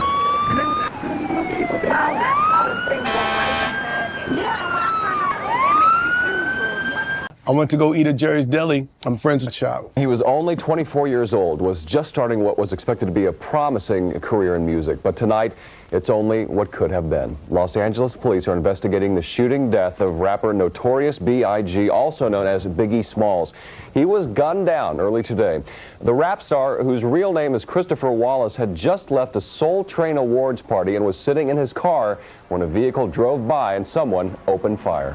Biggie was going to his car, and we heard the shots rang out. Everyone started running, but at the time we didn't know that it was Biggie that got shot. Wallace was pronounced dead after being rushed to a nearby hospital. So far, police say they have no suspects. Went to the hospital, saw Puff and all them outside, Mark Pitts, all those guys I knew crying. I saw Biggie 20 before he got shot. So there was this artist, and this artist wanted to go out to the club with us. So, you know, huge artist. So I'm like, all right, cool. It's turn up night. You know, it's gonna be another artist in there performing, and that artist song was the #1 song in the country. I'm talking about going crazy. Yeah. We get in the club. I make sure we got the whole section full of women. The person in there, he looking around. The song come on. The other artist is on stage. Start singing the song. The whole building erupts. Everybody, girls in our section, they going crazy. I look over to this person. Oh, he ain't feeling it. Yeah. I'm talking about not a smirk, not a head nod, nothing. But the next time I turn back to look at the person in my section, they gone. I don't see them. I'm like, what this nigga done went? I look up, the nigga is on the DJ booth, right next to the artist. The nigga, when the song goes off, the nigga takes the mic. So I'm thinking this artist is about to do some songs. I'm like, okay. Yeah. He got the itch, like, man. But I can read it all over this person's face. Get the mic. The nigga goes on a 45-minute rant. But what y'all need to understand, my idol, so no disrespect, but my idol Steve Jobs, he passed away. He no longer alive. So you gotta understand, Walt Disney, he no longer alive. Howard Hughes, Henry Ford, see now all my idols, they no longer alive. Jay-Z, that's I'm talking about talking. I'm talking about saying all of everything that about nothing. When I was like trying to go to the Bottega, you know what I'm saying, on 23rd Street, you know what I'm saying, I had this badass girl from the Uchi Wally video. I had my chain out, and these bloods came in and cornered me, right? I text home, Beanie Estate Property came down, sat right next to the nigga, and said, what's up? Patted their stomach. Make sure I'm here today. Got home and I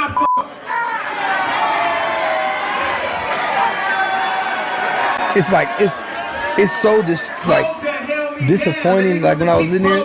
He told you, I called Taylor, I played her, I told her, look, I said, Taylor, I talked to my wife about it, and I said, how you feel about this line, Taylor?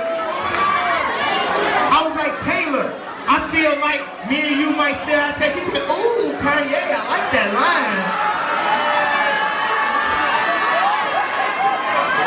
Then she won, her lawyer said something completely different. She not cool no more. She had 2 seconds to be cool. And she it up. That's what I feel like it was. Like, yeah! Like everybody turned into psychopath people. And he was not saying, you know what I'm saying? The topic of what his rant was about was like, what the f? You know what I'm saying? The same boys that got my father in the Dominican Republic right when he went and started a good water factory, and they wouldn't let him breathe. You know what I'm saying? Minister Farrakhan wanted to be a violin player. There was not one white instructor that would teach him because he was black. There was not one black instructor that was good enough to teach him. Some Charlie Sheen shit. I just told him I was in debt. Nigga, but I ain't yay though. I ain't cool now. Motherfucker be front. I bet half y'all in debt right now. Motherfucker be front. Motherfucker be front. Put the music back on, like that's how I feel. Yeah. If I tell y'all, if I press the button and say don't go to Louis Vuitton store, y'all don't go. I'm not going. I ain't pressed the button yet. It's fine. It's okay. But they gonna see this video. So in that club, there's a secret area. There's like a resting area you can go down at the club. So I told one of the homies, I don't want to sit up here and hear this shit all night. So I'm going downstairs. I'm gonna chill. I'm gonna go smoke this blunt downstairs. Whatever we doing, boom, boom. And this nigga gonna stop talking sooner or later. So I'm gonna go back up there afterwards. Yeah. I'm down that motherfucker for about 20 to 30 minutes, and all you still hear. Y'all need a nigga like me. Y'all need a nigga like me. Over this last speaker. It took over the club. This is how it ended, for me anyway. So I get up back into the section. Half of the girls is gone. Most of the fine girl, I'm out. They gone. I'm like, man, what the fuck going on? The last thing I hear, such and such ain't stick they finger in my booty. I don't even play that way.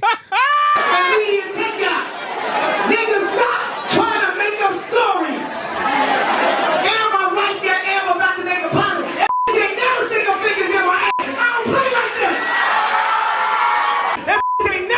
Fingers in my ass. I don't play like that. That bitch ain't never stick her fingers in my ass. I don't play like that. Y'all keep trying at me. I said, yeah, I'm out this mother. Look, and I looked to our mutual friend that was there. I said, you gotta be a nigga and stop letting this nigga be like this. Your ass need to be able to tell your friends, stop being a yes man. You need to be like, look, nigga, this ain't it. You don't say this type of shit. And I left the club. I ain't answer no phone calls. I'm going home.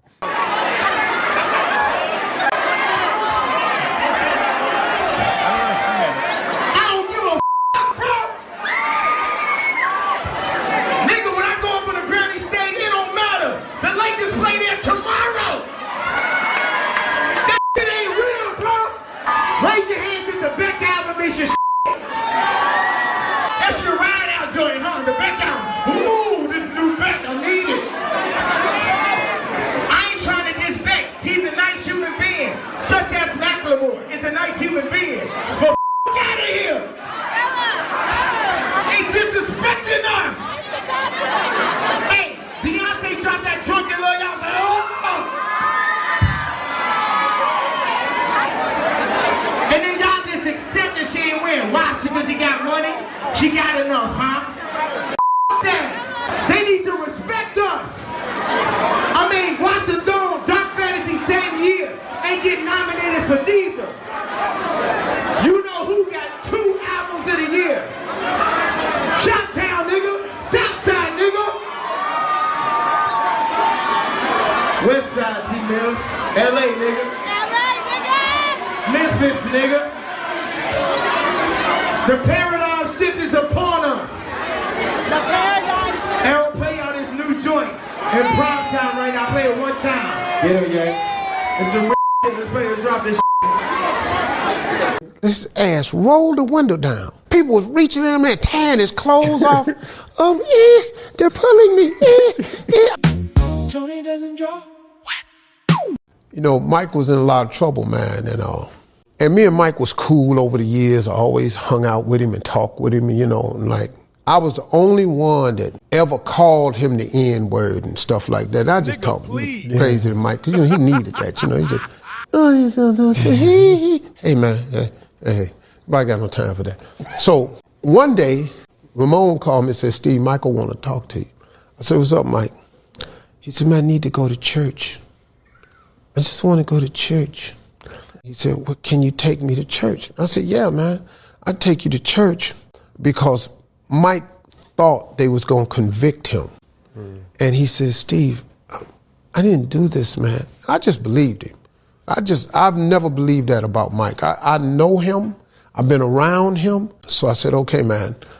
So I called up my buddy Chip Murray that owns Chip Murray Episcopal AME Church.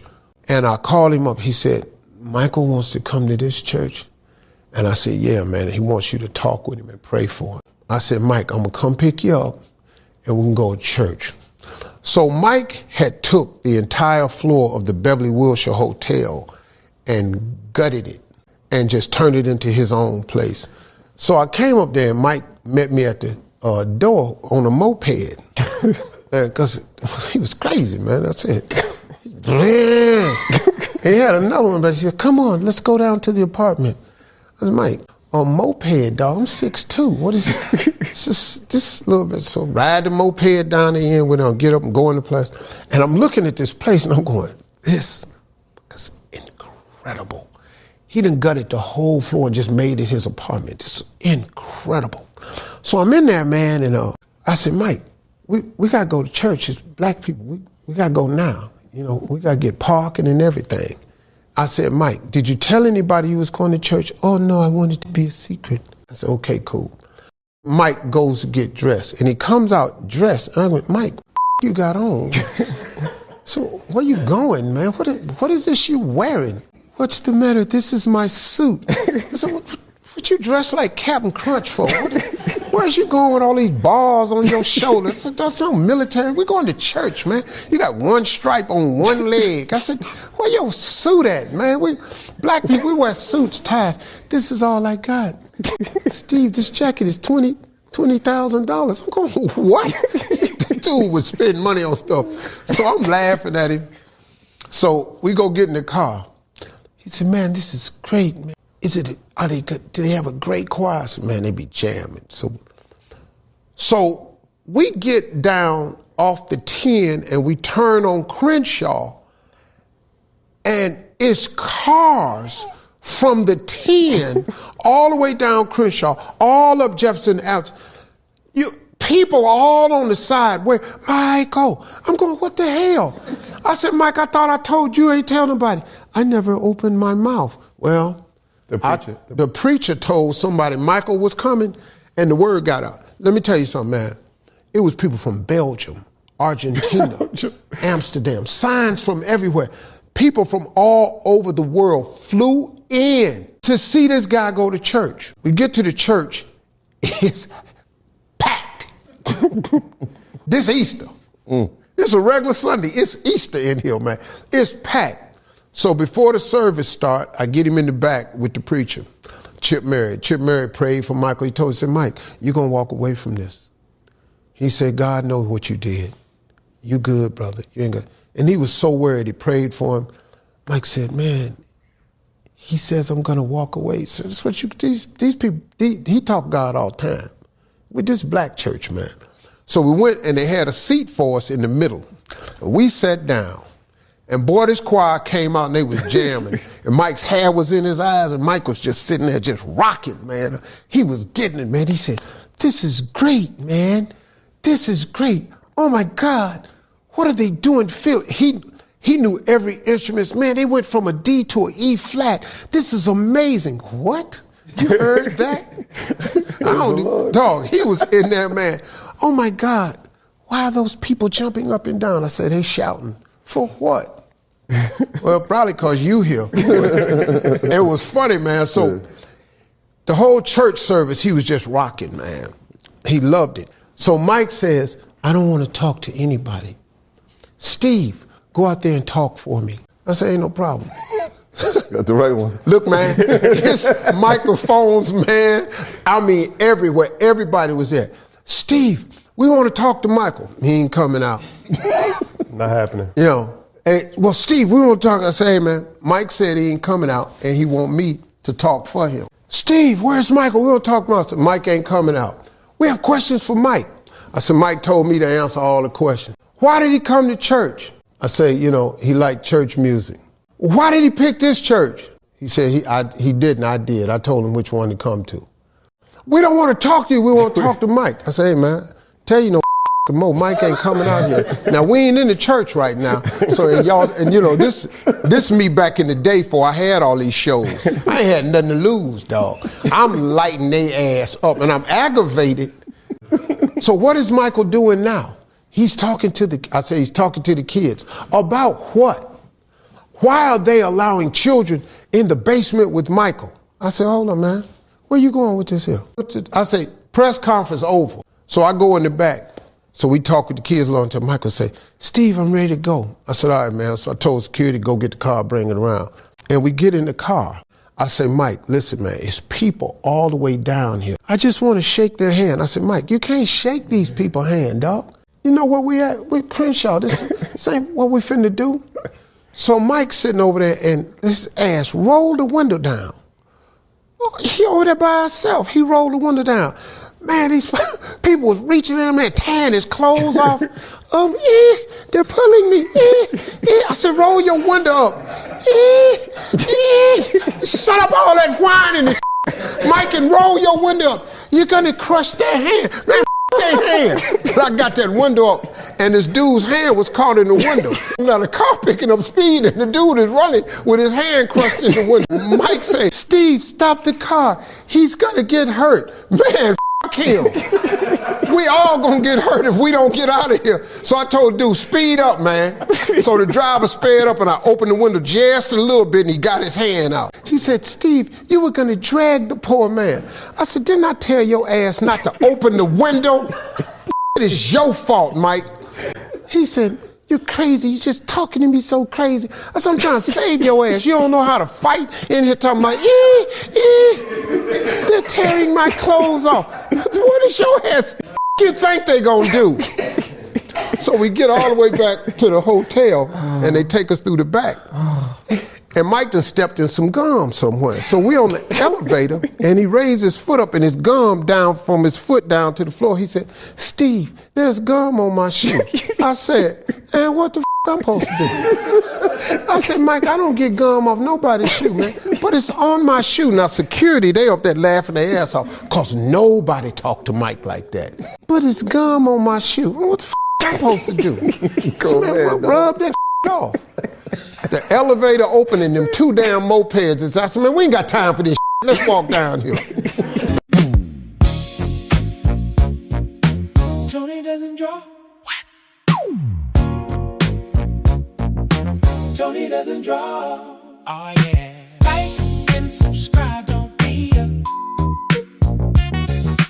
Like and subscribe, don't be a. Comment on this video. Tell me what you wanna see. Comment on this video. Tell me what you want from me. It's been fun rocking with y'all. I'm out, out, out, out, out.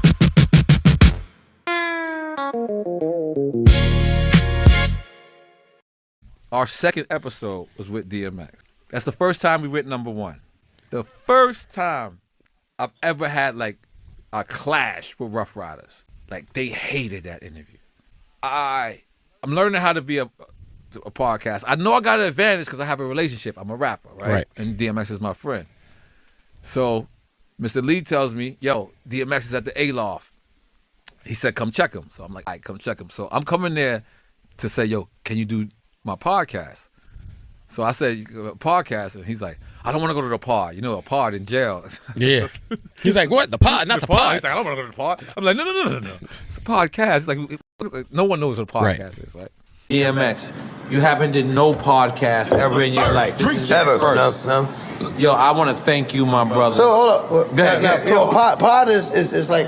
The pod is like pod is prison. The pod. Yeah, it's prison. This is prison. Yeah, it's a prison cast. Right. Why did I smell a cigarette? Why did I smell a cigarette? I want to smoke a cigarette. Why is this called a pod? Why did I smell a cigarette? How does this called a pod? Smoking right here. I want to smoke a cigarette too. We don't know who the made up the podcast. Drink chat. Yeah, Yeah.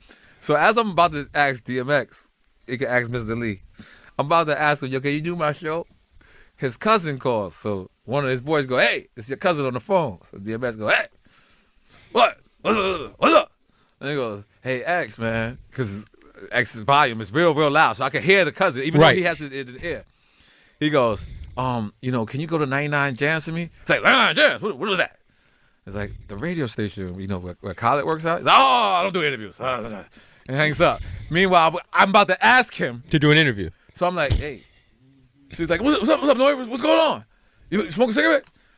I think I was smoking a cigarette at the time. I was like, yeah, I smoke a cigarette. Or maybe I just wanted to smoke because DMX was smoking. I was like, hey, all right, cool. And I'm like, yo, can you do my show? He's like, I don't do shows. I'm like, it's not a show though. It's a conversation. We're going to be building. So he's like, all right, cool. Come back in an hour. I'm like, all right, cool.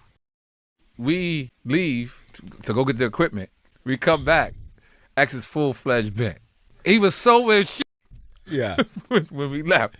By the time you get back, it's over already. The whole Hennessy, by the way, it was 2 Hennessy's like this. I come back, they're gone, but it doesn't hit me that they drank it. I'm just like, I'm so focused on trying to make this happen. So if you look at that episode, that's in the middle of the A-Loft lobby. I couldn't get DMX to go upstairs. He don't do podcasts. He don't do podcasts. He don't do interviews. I don't do radio. What the f is a podcast, Dark Man? Make some noise for DMX! Yo. Hold on, no. Clap your hands. 1, 2, 3, DMX. Yo, Dark Man X, man, thank you for being here, man. We know you don't do interviews, man. Thank you, brother. Let's get straight to the point, man. It's an honor and a blessing. First, let me say that. How I f with this kid, how I f with my man right here. Thank you. NORE. Thank you. Now we on the run in. That's right. And I was able to better understand how my music could influence people to the point where they will tell me that a song might have saved their life because one of his songs saved mine. Thank you, man. Saved mine. You told me that earlier. Listen, I'm gonna get this out there. The first time my life. Listen. The first time I ever met DMX. Look at it. He know his shit. I'm not gonna lie. Games we play. What? So I don't know if you remember that episode. He starts to cry. Yeah. The last question, X. You got any regrets of anything? No. No? If that was that simple, I got one more question. I'm gonna tell you why. Yeah. Everything happens the way it was supposed to happen. Right. Even and people say, people say that they don't believe that they're perfect or there's no such thing as perfection. God don't make mistakes. We're each perfectly us. The sooner you can embrace that and accept that, the better off you will be. The better off you will be. God made you the way you are for a reason. He praise God. Oh, I'm about to preach. Listen. Right. I survived a 25-year addiction.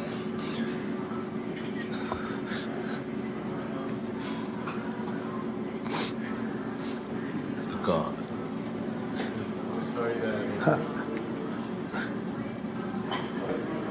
I survived a 25-year addiction, not because of my own strength, not because of anything that I gave to myself or did for myself or did to myself. God did it. Make some noise for God. God. Did it. Make some noise for God. God damn it. Come on, everybody. There's more to it. Right. Again, sometimes we won't know what God is willing to do for us until we're in a situation where only God can do it for us. God won't walk you to what he won't walk you through. He won't walk you to what he won't walk you through. And like I said earlier, God is the only one who can have a bad situation become a beautiful situation without ever changing the situation. The only thing, listen, the story has already been written. It speaks on before we were born and refers to after we're gone. So if the story has already been written, and it goes from A to Z and we around Q somewhere, then What makes us think, as his creations, that we can change any aspect? What makes us think we can change any aspect of the story? Then that would mean that we have the potential of calling God a liar. That if we could change any part of the story, that would mean that we have the potential of making God out to be a liar. And clearly, we don't have that. We don't have that. We're not able to. Let's make some noise for DMX being smarter than all. He's smarter than everybody. Yeah, keep going. Keep going. Yo, what it is. You want another shot? Is the only thing that can change is our perspective about that situation. The situation won't change. The story has already been written. The story has already been written. Once again, it speaks on before we were born and it refers to after we're gone. From Genesis to Revelations, the book has already been written. The story has already been told. We're somewhere in the middle. Just because he didn't specifically mention our names don't mean that we ain't caught up in the middle of that story. Tell him. Only thing that we have to, the word doesn't say we have free choice. The word says we have free will. Free will. The word don't say we have free choice. The word says we have free will. Will is your intentions. Why you did it. And believe it or not, that makes all the difference in the world. Me and you can do the same exact thing, but the reason why we did it will make all the difference in the world. Right. Example. All it takes Break it is down, this right here. All it takes is this right here to break end it somebody's down. life. Trigger finger. That's all it takes is a moving of a finger to end someone's life. But you did it because somebody kicked your door open and you defended your family. I did this because I wanted to rob your ass. Not I wouldn't rob my ass. Let me finish my sentence. Let me finish my sentence. But the same thing. You did it because you protected your family. Defended your family. I did it because I wanted to rob somebody. Right. One person's right, one person's wrong. Though the same act was committed, we did nothing different. But what was different about what we did was our intentions. That makes all the difference in the world. It's not what you did, it's about why you did it. It's not what you did, it's about why you did it. If I kill somebody just because I want some money, then I'm a piece of shit. So I got one more question before you break. But if I did it because I wanted to protect the world or save the world, then I'm all right. David was most favored. Was God's most favorite person. You know what is David known for? His favor he received from God. But what a lot of people don't know, he set the motherfucker in war, put him on the front line because he was his wife. That's hard. David actually did that. David did that, but he was still God's most favored. Let's make some noise for God's That was sake. the bullshit. Come on, everybody. Black girls, you over here. So hold on, Epps. And then that night, I went with him to a show, and he cried. He was crying like this whole night. It was one of the emotional times. And this is like kind of like at the time where people weren't accepting that. You know what I mean? Like I mean, people were just finding out that he was going through something, right? So I remember getting in the car. I can't say who because I don't know if I had the permission to say this. They was like, yo, man, you got our brother looking bad. And I remember calling X, and I was like, yo, you know, like, were you cool with this? He's like, man, we had fun, dog. If you could change anything in hip-hop, what would you change? Anything. The tightness in the clothes? Nah. Yeah, originally.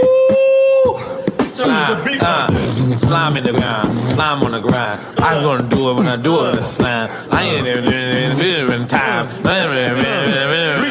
Listen, we gonna drink, we gonna mind. I don't know how my fuck phone got up the line. It's okay, we don't give a fuck.